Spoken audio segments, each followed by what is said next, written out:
So yesterday I went on Facebook Marketplace and I traded a vehicle for another vehicle. I met up with some Puerto Ricans in a parking lot at dark, and the cops were called on us, but it's all good now. But as you can see, I have too many off-road ATV dirt bike vehicles, and yesterday I acquired another one that's in the back of my truck. I'll show you in a second. I just want to first kind of explain how I got to that point. So how I got to the vehicle I picked up last night was I started out first a few months ago on Facebook Marketplace. I paid $700 for, I think it was a 1978 Suzuki PE 175. I'll try and post a picture right now to show what it was. It's a vintage antique two-stroke that was actually in really good shape for the year and everything. It was pretty intact, pretty cool little bike. I paid $700 for that, and then I took it for an actual ride where me and my buddies go riding in the woods, and it did all right. Obviously not a ton of power, but I went through all the trails, did it all. I ended up trading a Buell motorcycle for it. Buells are pretty cool street bikes. They have like Harley Davidson engines. They got the V. This was like close to like 1,000 cc or whatever. It's the Buell XB9 whatever S. I'll also post a picture of that. The caveat with that was that it had an issue. If you know anything about those bikes, the shifter has this weird linkage. So the shifter's up front and the actual shifting rod's back here, whatever. It was broken because it was dumped. So I ordered some parts for it. Probably spent a couple $100, $150 on eBay. New primary cover and new shift linkage used. So got that stuff, and then I put it up right away for trade on Marketplace, and right away this guy reached out and was like, hey, I wanted to get this bike from the last guy who got it, but he didn't want whatever I had, blah blah. So he's really pushing me for it, and talking to him, and he told me he had a KTM that he would trade. 2002 EXC 200 two-stroke, pretty good shape. I had to do a couple of things to it, but it didn't need much money. So I went from the PE 175 to the Buell to the KTM 200, which I actually rode a bunch on trails. I took it to Canada. Great bike, really great in the trails. One of my favorite bikes to ride in trails. Just 450 obviously is a little better if you're going to a pit. I actually did get this a couple days ago too, but this is a whole nother story. I traded a 1992 Honda CR 125 two-stroke in pretty good shape for this 2003 YZ 450F. Pretty intact. Front wheel bearings have a tiny bit of play, but other than that, it needed a new jet. I got a carb rebuild kit because the carburetor was leaking out fuel too. So I rebuilt the carb, did some jetting, some adjustment, and it runs fine now. But what I ended up getting last night with the Puerto Ricans and the police was, let me show you.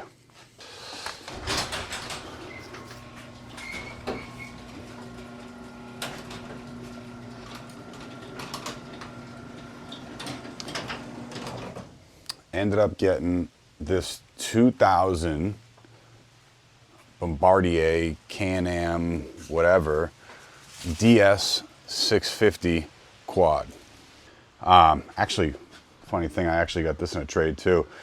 I traded an 05 Kawasaki KX250F for this. This thing is sweet. This is in really good shape. Took it out with the first time last weekend. I put a little bit of work into it, new tires, and thing rips. For being almost a 40-year-old four-wheeler, this thing is awesome. That I had to actually shell money out for, the CRF 450.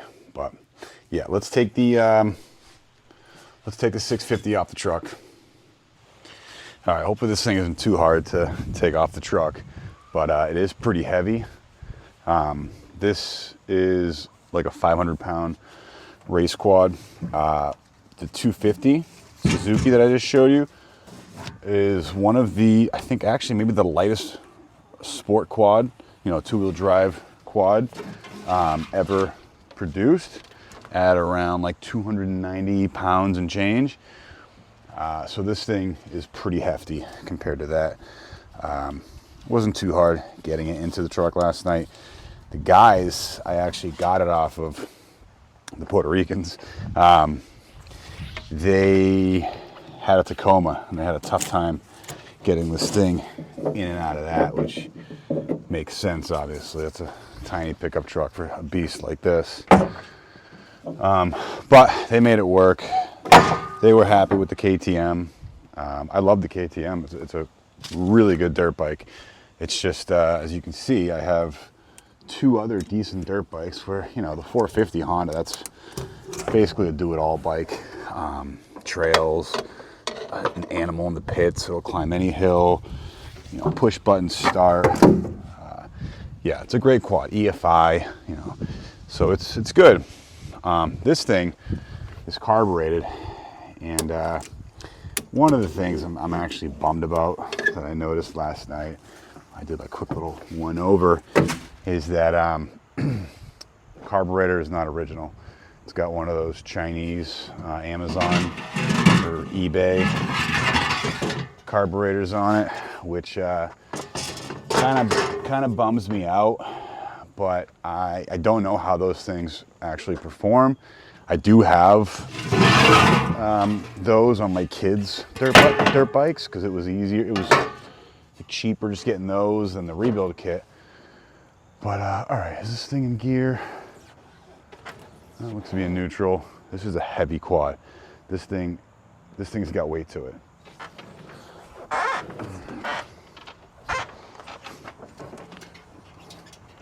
All right. Oh, I just need somebody to help me up front.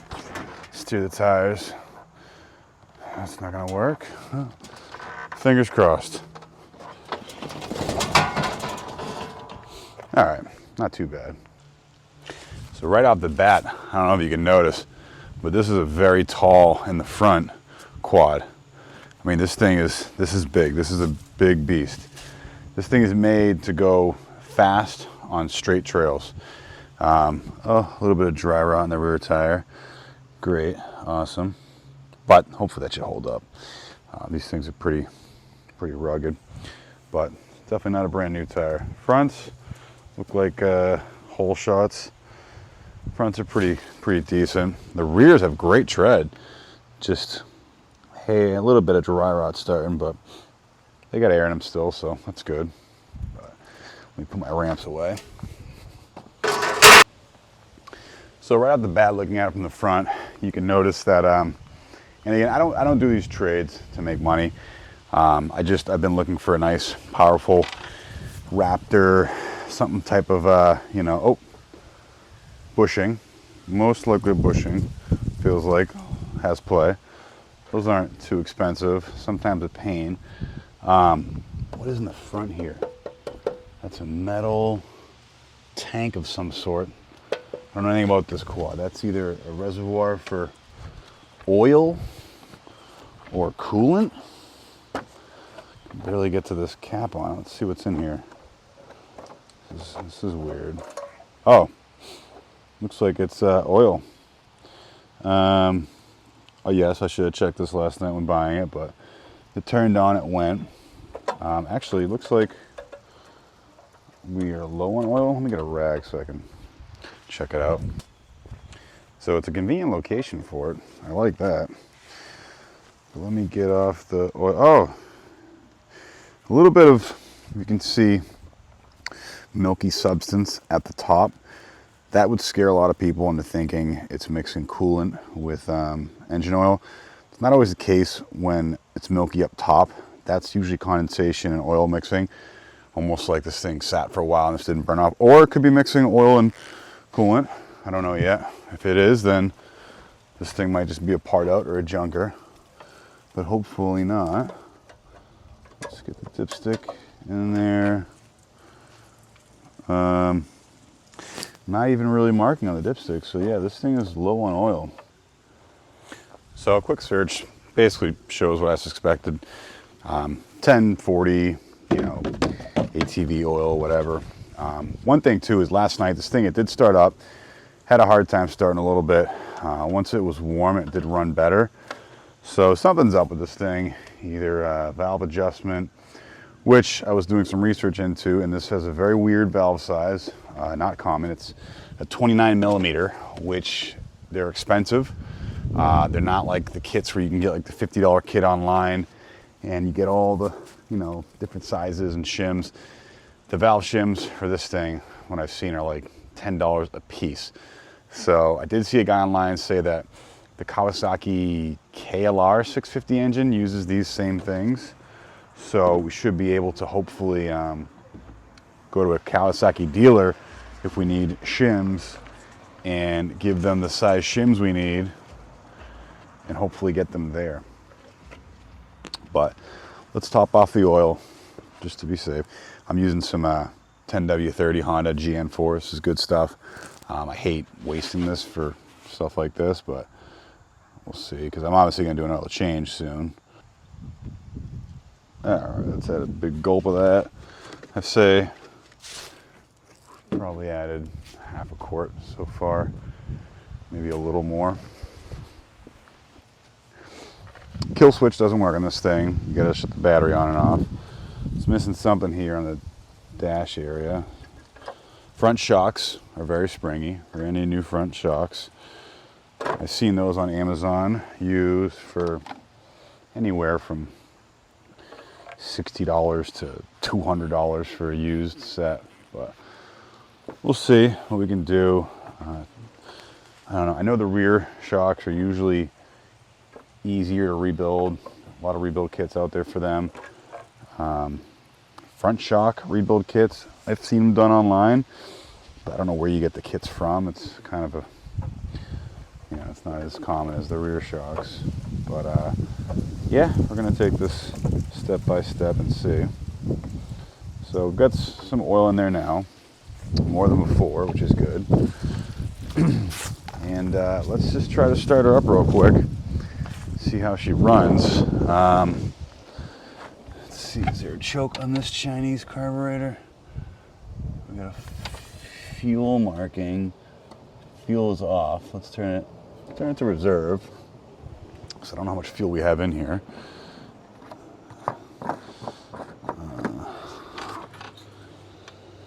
There's fuel in there. I can't tell if it smells old or not, but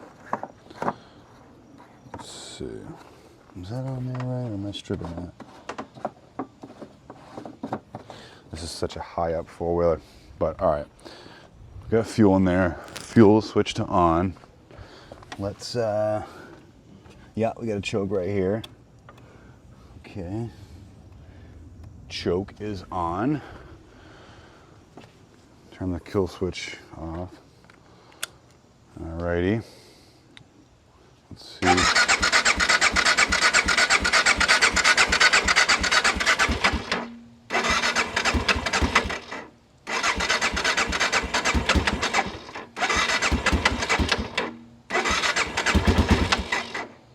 Getting there.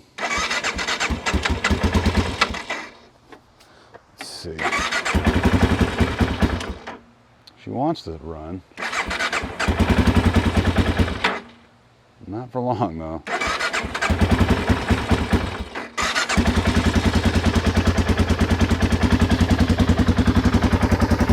Okay.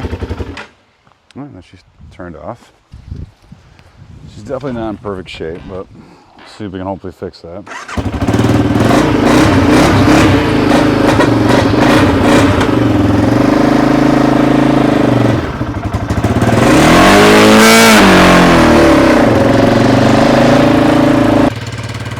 So I got her running right now. She's idling. She's starting to idle a little high right there. When I get it throttle idling, it does take a second for it to come down.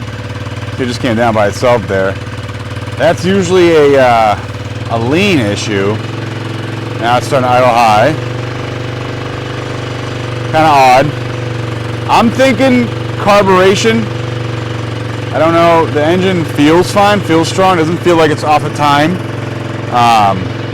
Valves, it's hard to say, you know, without checking the clearances to see what it's actually at, but I'm gonna let her warm up for a little bit, hopefully charge the battery up.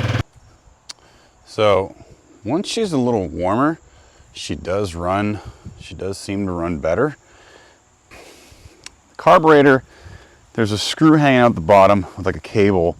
I'm assuming that's to adjust either the idle or the, you know, air fuel ratio. I only see one adjustable screw though, that bottom one. Usually there's two. There's one to adjust the idle and then one to adjust whatever, but yeah, it's a little, she's a little finicky. This thing is so heavy though compared to other four. Like this is a beast. This is a heavy four-wheeler. Oh, look at that. See, it's like this feels like a jet ski seat. This thing is so big and heavy. At the top of the carburetor right there. Chinese carburetor. I might just order another one, slap that in and see how it does. The air box has a screw drilled into the plastic holding it on because somebody lost clips or whatever that hold it in. We got a toolkit here actually, that's good. So, ooh, it's got the Bombardier bag. So Bombardier was Bombardier. Now they call them, I think, Can-Ams. But the company was called BRP. I think they also made or make Sea-Doo, Ski-Doo. Yeah, it's very weird. I don't know. Like, keep your name. Bombardier, whatever. That's a fine name. The toolkit, I don't know if it's all original. It's got the tire. Let me actually show you so you can see. So the toolkit has an adjustable, some snips. Assuming this is probably oh, that's 12. Is it 12 on both sides? Yeah, 12 millimeter wrench, ratcheting end. That's nice. This is actually not a bad little toolkit. Do we have a Phillips head and a flathead though? That's the question. We've got this. This is usually to remove the spark plug. That's good to have. You get your PSI gauge, which I don't know how important that really is. We've got this, which I can't tell what this is for. If you know, comment down below. But for this coil, we get a 10 millimeter wrench, and then we've got a 3/8 and a 17. Maybe those are common sizes. But this is a decent little toolkit for this thing. Coming over to the front radiator, you can see there's a lot of dirt caked up in there. I've had machines before overheat because of that. The air can't get through, can't cool down the coolant. I hope the radiator fan works with this thing. I don't know. You know, who knows who's done what to this. But my first thing I'd like to try to do is adjust the carburetor, but it's giving me a tough time. This thing does not want to allow me to turn it at all. So I just got to do some research online. To check the valves, I don't think it'd be too difficult. Take the fuel tank off, you know, whatever. But let's see if she wants to start up easier now. Oh! Just turned the key on and the fan kicked on. That's a good sign. That's a very good sign. Sometimes those go and you won't know and you'll overheat, and if the overheat light doesn't work sometimes, which they don't, you won't know if you burn your engine up, so that's good. Let's try to start her up.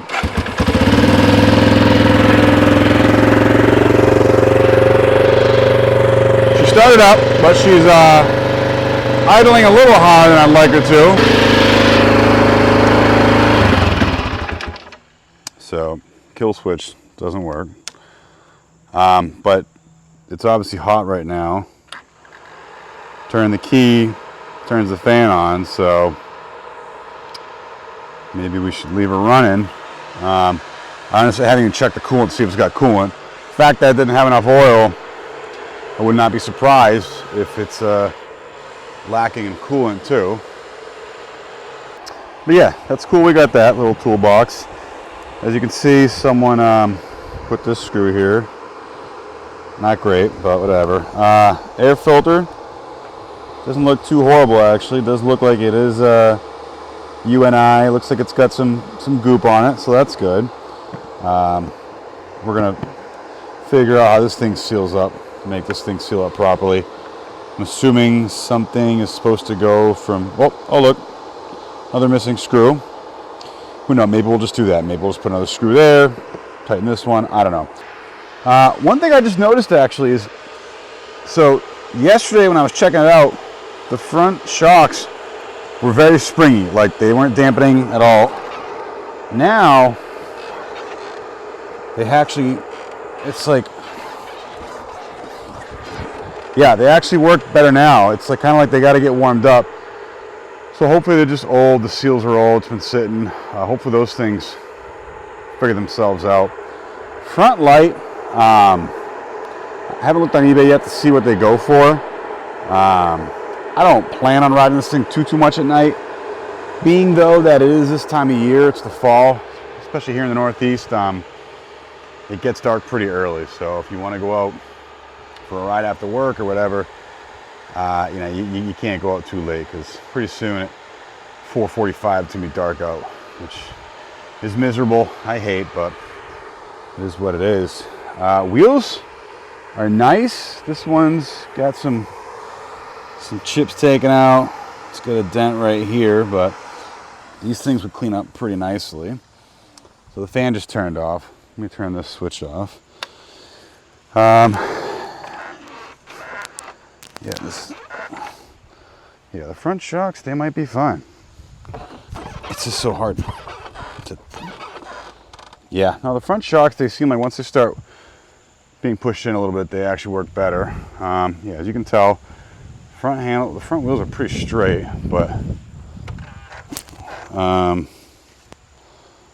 can't tell if the bar's bent or what's bent. Something's bent. Something's always bent. But like, one thing I want to point out with this quad is this is heavy duty forward. Like, this is tough. Look at these reinforced joints right here. This ball joint is like a ball joint you'd see on a car. This is solid.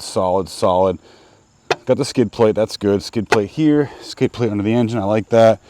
In the back though, we only have like a little bit of plastic protecting the chain. The rest of this is broken off. Nothing really protecting the bottom of the brake caliper. The plastic goes over here, but whatever, we can get something for that eventually if we like the quad. I'm not a humongous fan of the flames, but I want to point out, like, I don't know if you can tell, but this chain, I've never seen a thicker chain on an ATV. This is a heavy duty chain. The bolts, everything here, this sprocket is so thick. This four-wheeler, it seems like it's made to, go on a freaking, go in the Sahara or something. It's very rugged built four-wheeler. It's got the Nerf bars, so on this side, it's got the netting. It's missing some of the netting there. It's got some zip ties on it, so we'll actually, is that, wait a second, is that just, someone just, I don't know, we're gonna have to, we'll need to get some new netting. We could probably make our own netting, whatever, but check this out. This is definitely homemade, but this is pretty cool. Obviously someone knows how to weld TIG. They can weld aluminum. Maybe not that well, but that's not my biggest concern. I'm a little nervous so these edges aren't sharp. This though, I get nervous with if your leg hits that corner. What I would do is I'm gonna cut this, grind that down, make it not sharp at all. Try and TIG weld that, fix that. But these are pretty cool. But yeah, basically first things first, I need to get some grips for the front. The clutch wasn't adjusted right. You had to let the thing out all the way in order for it to engage. Clutch seems like it's all right. Just got to do a little adjustment here and there. Got to change the oil, got to check the coolant. Actually, I see some green in this tank right here. Yeah, this looks like it's at the max line. So there's that. I don't know if the radiator is hot, so that's good. This upper hose is hot. That's good too. That's a good sign. So, you want to make sure the water pump works. I don't see the radiator cap to check it. There must be some. Oh, here we go. Right there. So when it cools down, we'll take that cap off, and looks like this cover comes off pretty easily, and that should allow us to check to see if we've got enough coolant in the radiator. And yeah, I'm excited to get this thing up and going, and hopefully take it out on the trail at some point if I feel like it's going to be reliable enough. And then check out these front wheel fenders. So they move with the wheels, which is kind of cool, and they are attached to the actual knuckle up front. That's a pretty cool design. Now, I don't know if that is considered sprung or unsprung weight. I don't really know how that works, but I know it does something. Huge long shocks. This thing is tall. This is a tall four-wheeler. But yeah, that's pretty much it for today. Oh, Puerto Ricans and the police last night. Guys are cool. They actually ride with the same place where I ride, out in Central Mass. And I don't think we know any of the same people, but I told them to hit me up if you know, they're gonna go out on a Sunday. Maybe we can meet up, show each other what we know for trails. But yeah, we were in this parking lot last night in Boxborough, Mass. Super, you know, hoity-toity town. I just go there because there's a big lit parking lot at night. It's huge, and it's enough space to try this out. And usually no one's there. There was some dude in a car pulling out, and these guys, they parked kind of weird. Obviously, you know, we're ripping these things up in another parking lot just to check them out. And cops came. He was cool though. He was like, you know, Boxborough PD. He's like, where they call us for everything. Just wanted to see our IDs, make sure those were all good, and they were. And you know, he just said, have a good day, and went about his day. So yeah, this is the 2000 Bombardier DS650. I'm pretty excited for this thing. It's they're not super expensive around here. You can pick these up for maybe around, you know, $1,500 or higher, obviously depending on the condition. But they don't go for a ton of money. I'm assuming because how rare they are, they're not super common. You know, it's not a Honda or a Yamaha where there's tons of parts for it. But it's definitely a powerful four-wheeler, powerful quad. I don't know how it's going to be on the trails. It's very, very heavy. That quad racer I got is so nimble and light. I took that thing out on the trails the other day, and it wasn't that bad, considering it's a four-wheeler, and I usually ride dirt bikes. But yeah, if you have any tips or whatever for this thing, if you have one of these, please feel free, leave a comment below and give me some pointers. Let me know where to start with the running of it. I'm hoping it's not valves. I'm hoping it's just the carburation. Carburetor looks pretty easy to get to. All right, I gave her a good bath. This thing had dirt caked everywhere. I don't think it's had a good pressure wash in years. I did find some dry rot in the front tire too. So I don't think this thing's been used too much for years. Carburetor could just be a little gummed up. I found the idle, as you can tell. I adjusted it down. That long hanging thing, that's the idle. The fuel screw mixture, that's got some weird cap on it. We don't have to adjust that yet because it is idling fine. So what I want to do is I want to take off the Chinese carburetor, take it apart, just make sure everything in there is clean, make sure the jets are clean, replace the fuel, and then this thing's got 2 spark plugs, so I want to put 2 fresh new spark plugs in it too, and then go from there. But right off the bat, it's not bad. I mean, it definitely needs some things. I don't love the flame decals or whatever. I took off the flame covers for the shocks. Those actually look like pretty decent shocks. And again, just looking over this thing, I think it was like overbuilt. Super heavy duty and solid, but yeah, it's idling better. I'm gonna change the spark plugs, do an oil change, a little tune up here and there. I gotta mess with the steering shaft. It's a little bent. Maybe put some washers and nuts in there to try to even everything out. But yeah, I'm gonna go through this thing, hopefully get it running nice, and check back in a little bit. This is loose. This is missing a bolt. When you give it a lot of gas, you hear it vibrating. But yeah, so far not too bad. I think it's got potential to be a decent quad. I like how heavy duty it is. This thing is overbuilt, every little part of it. Notice little bushings are loose here and there, little things that can definitely be resolved pretty easily. But yeah, that's it right now for the DS650.